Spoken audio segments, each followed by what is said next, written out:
Assalamualaikum warahmatullahi wabarakatuh. Perkenalkan, saya Jaya Hadi akan memaparkan video pertemuan ke-13. Oke, langsung aja, yaitu tentang advokasi bisnis.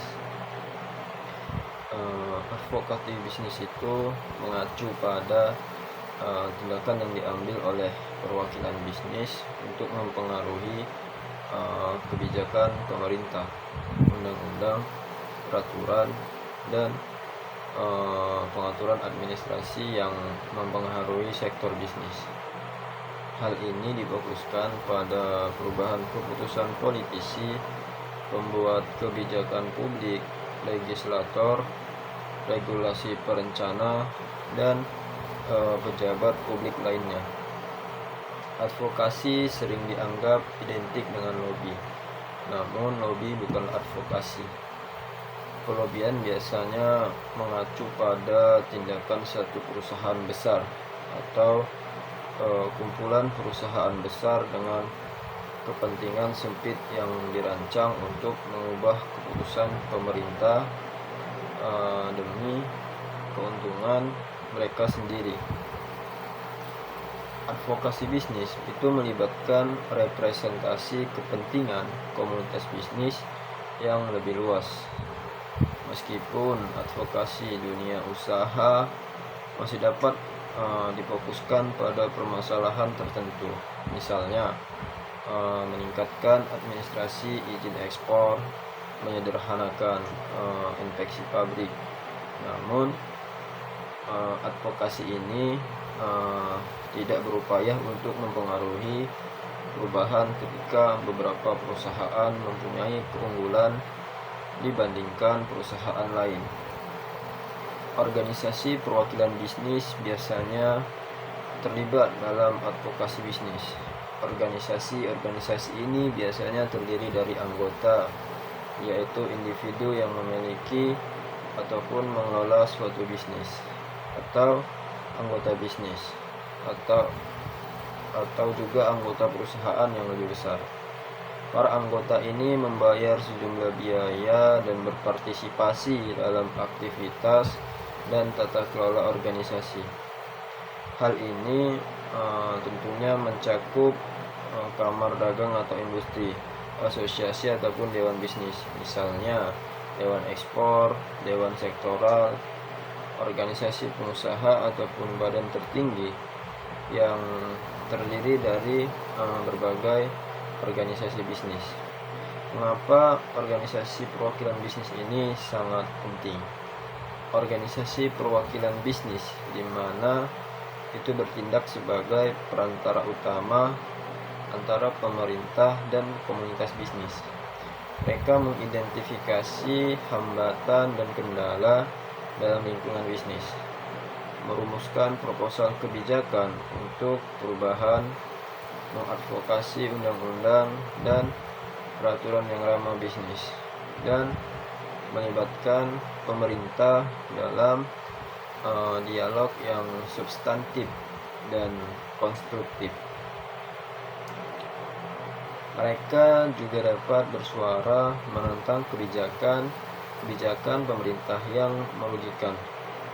Ketika perusahaan tertentu mungkin takut untuk melakukan hal tersebut, organisasi perwakilan bisnis yang efektif juga memantau penerapan kebijakan, undang-undang, dan peraturan yang ada, serta meminta pertanggungjawaban pejabat dan lembaga pemerintah. Kepentingan sektor swasta tidaklah homogen. Kebijakan pemerintah pusat, daerah, undang-undang, dan peraturan itu dapat mempunyai dampak yang berbeda terhadap usaha kecil dan besar. Jika suatu negara ingin mencapai pertumbuhan yang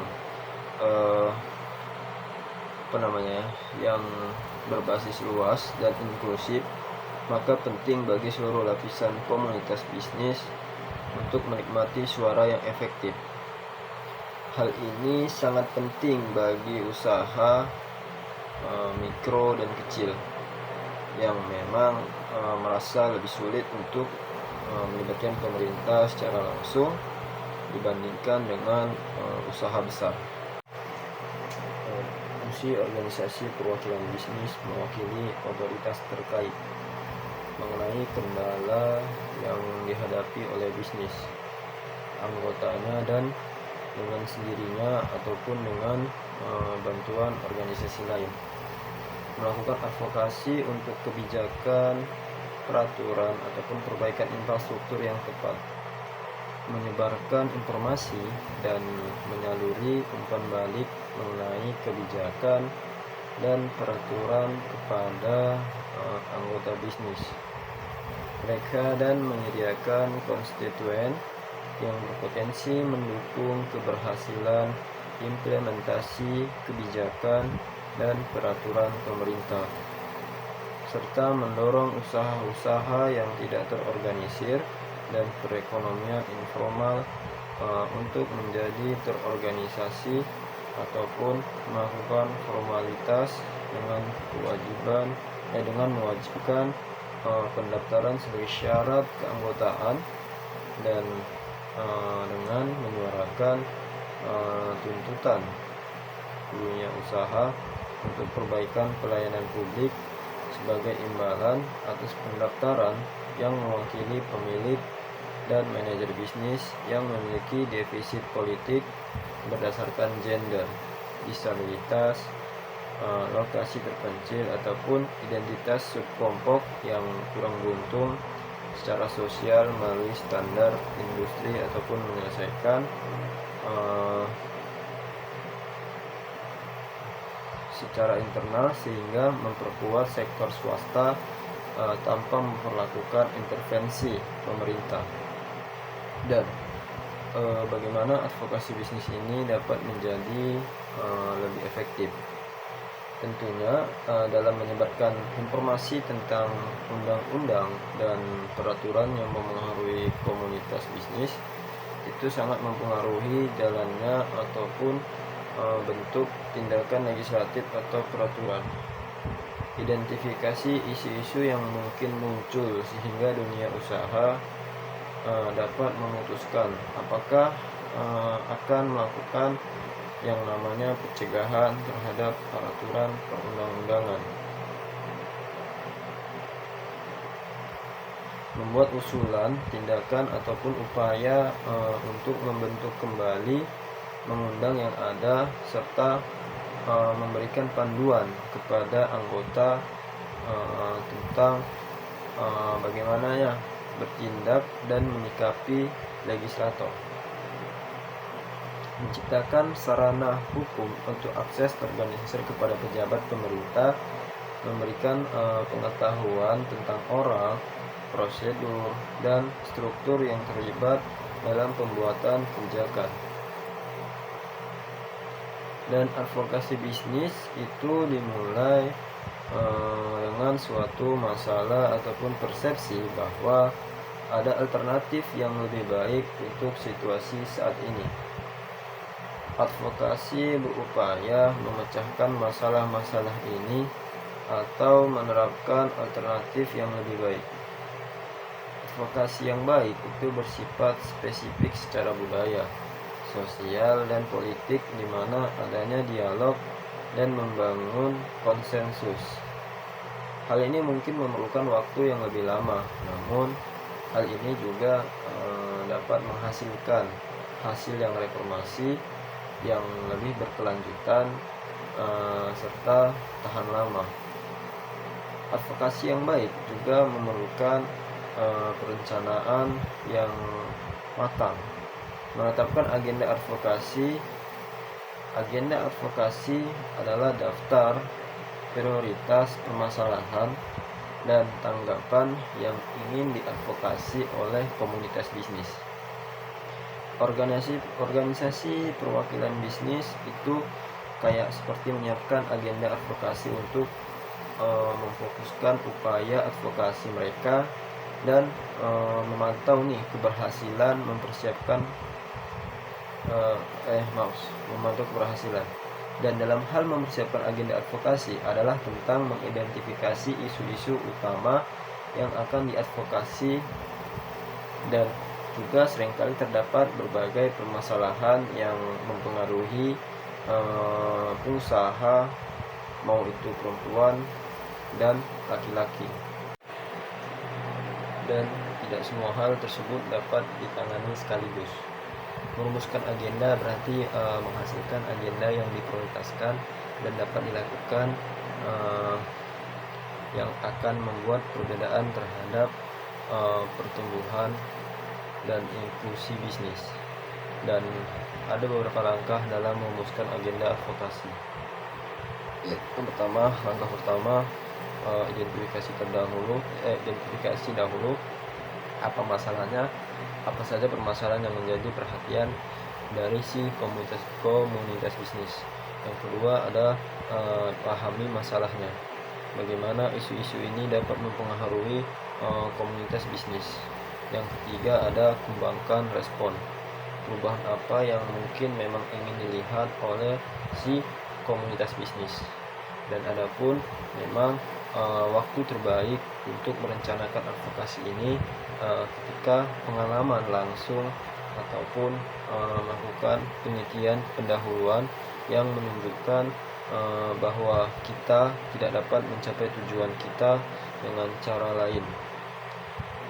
Ketika kita yakin kita memiliki atau akan memiliki kapasitas untuk melaksanakannya, ketika kita memiliki antusiasme dan energi yang memang cukup untuk bertahan dalam jangka yang panjang. Adapun agenda dari si advokasi ini memang topik yang teridentifikasi ataupun topik yang memang memerlukan tindakan. Basis bukti yang membenarkan alasan pemilihan topik itu, misalnya mengapa topik ini penting bagi si komunitas bisnis ataupun bagaimana hal ini dapat mempengaruhi aktivitas bisnis. Solusi yang diusulkan yang akan memperbaiki situasi saat ini, biasanya agenda advokasi yang diperbarui setiap 1 ataupun 2 tahun sebelumnya. Dan adapun menetapkan agenda advokasi biasanya merupakan dokumen publik. Hal ini disampaikan kepada pemerintah, dunia usaha, dan media sehingga semua orang memang mengetahui ini apa yang menjadi permasalahan dan kekhawatiran mereka. Memang benar mempublikasikan dan mempromosikan agenda tersebut secara luas dapat menjadikan kegiatan advokasi tersendiri. Banyak organisasi perwakilan bisnis akan menggunakan agenda advokasi untuk melaporkan kembali nih kepada anggotanya yang memang menunjukkan keberhasilan mereka atau di mana upaya advokasi perlu ditingkatkan.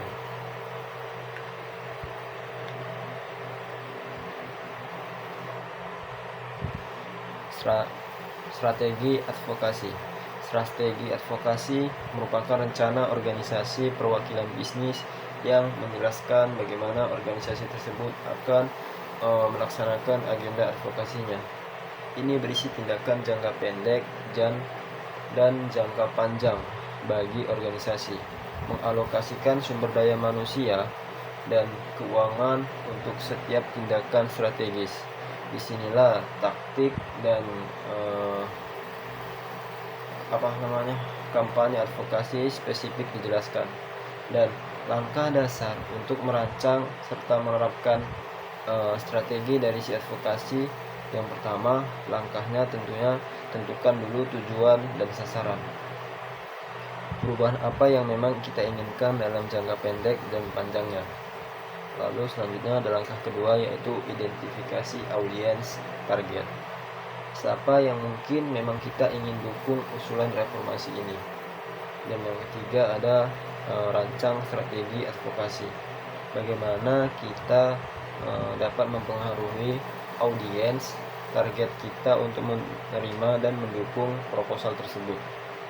Dan yang keempat ada rencanakan tindakan siapa yang memang akan melakukan apa dan kapan. Dan yang kelima itu kelola sumber daya apa yang memang ingin dibutuhkan. Dan langkah selanjutnya, langkah keenam, yaitu pantau dan evaluasi. Bagaimana kita tahu nih bahwa kita memang berada di jalan yang benar begitu.